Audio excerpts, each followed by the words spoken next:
say Earth's magnetic field, which acts as our protective shield in space, has a hole in it. And that could put a lot of our earthly functions at risk. Dr. Michio Kaku, professor and author of the book Physics of the Impossible, is back with us. Professor, how are you? And good morning to you. Glad to be on the show. Thanks. What is this solar shield?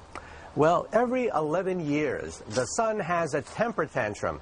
It releases a shock wave, a tsunami of radiation that could wipe out communication, weather satellites, GPS, spy satellites, you name it. It's up there in outer space. So you're saying that my BlackBerry won't work? The internet, Fox, television, cable, satellite TV, all of it could get wiped out around 2012. That's when we have the peak of the sunspot cycle. That's when the sun's magnetic field flips. North Pole and South Pole flip, releasing a shock wave of radiation, which will then hit the Earth minutes later, potentially wiping out a good chunk of our satellite communications. We're watching it very carefully now. Well, Doc, this happens how often, you say? It takes 11 years for the magnetic field of the sun to build up enough intensity to begin the flip process, because it slowly revolves in a circle. It's like winding up the windings of a clock. If you wind up the mainspring of a clock too much, it boing, comes out of control. Same thing with the sun's magnetic field.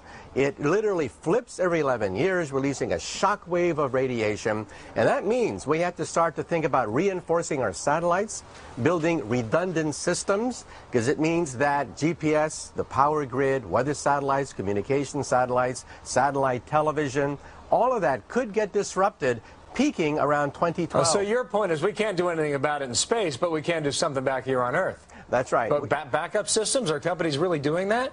Well, they're going to have to do it because, see, we scientists made a mistake. We thought that the next cycle was going to be quiet. Well, some of our data was off by a factor of 20, and that's why we're issuing this alert now. We made a mistake. The next cycle, peaking around 2012, will be much more serious than we previously thought. Now, in the past, we dodged the bullet because we didn't have that many satellites up there 11, 22 years ago. Back in 1990, we didn't have that many space satellites. Well, that makes sense to me. But, you know, I'm listening to you talk, I'm thinking, why 2K? I'm thinking it's just a tactic that put a lot of fear in a lot of people. It may have gotten us ready, but there was really no danger in the end. Well, let's hope that it's a dud. Let's hope that nothing happens. However, what if our communication systems are wiped out? Billions of economic activity could be jeopardized. Do you think anyone's taking this seriously?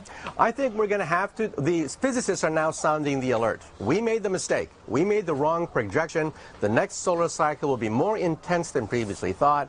And an ounce of prevention is worth a pound of cure. Now's the time to begin to create redundant systems, reinforce our satellites, build backup systems. All right. Michio Kaku, the word is out.